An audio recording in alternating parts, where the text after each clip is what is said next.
저는 뭐 이제 이준석 대표 출범이 저희 민주당의 이제 국한에서 좀 보면 지난 4.7 재보궐선거 이후 더 한 번 충격이다. 근데 갑자기 뭐 충격이 느닷없이 온 건 아니고요. 이미 누적된 저희 당의 결함, 부조리 이런 부분이 표출된 게 이제 4.7 재보궐선거인데 그게 한 2개월 지나도록 여전히 진척이 안 되고 지척거리고 있는 모습이 이번에 국민의힘 당대표 선거에도 영향을 줬다고 생각됩니다.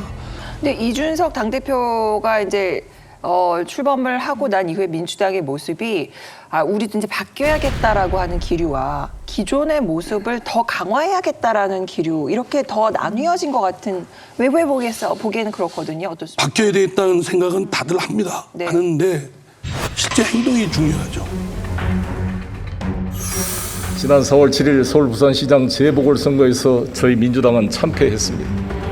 집값 상승과 조세 부담 증가, 정부와 여당 인사의 부동산 관련 내로남불에 대한 심판이었습니다.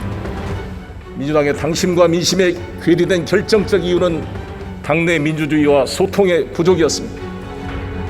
특정 세력에 주눅들거나 자기 검열에 빠지는 순간 민주당은 민심과 유리되기 시작할 것입니다.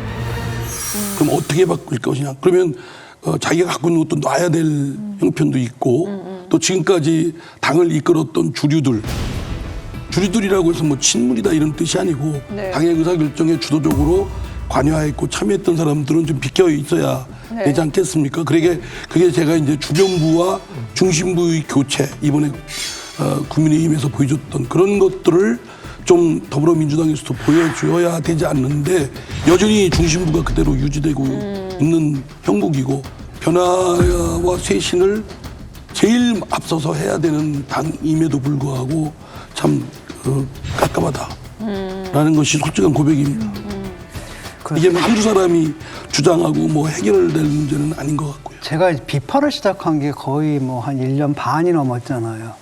바깥에서 이제 비판을 한다는 것을 정말 자기들 내부에 이러이러한 문제점이 있다라는 것들을 난 전달한 건데 그게 안 받아지고 계속 공격으로 받아들여가지고 그게 좀 이해가 잘 안 가더라고요. 근데 예를 들어가지고 국민의힘 같은 경우에는 날 불러가지고 가서 제가 뭐라 그랬냐면 당신도 뇌가 없다 당에 이런 얘기까지 했거든요. 네, 맞아요. 그러니까 그런 얘기까지 듣고 하는데 저쪽은 좀 애정을 가지고 이렇게 비판을 해줬는데도 뭐 청와대에 있는 사람들까지 공격을 해야 되니까 구조적인 것 같아요, 이게. 구조적인 것 같고 말씀하신 대로 물러날 사람들이 안 물러나고 있고 그다음에 주변부가 있어야 되는데 주변부 자체가 없습니다.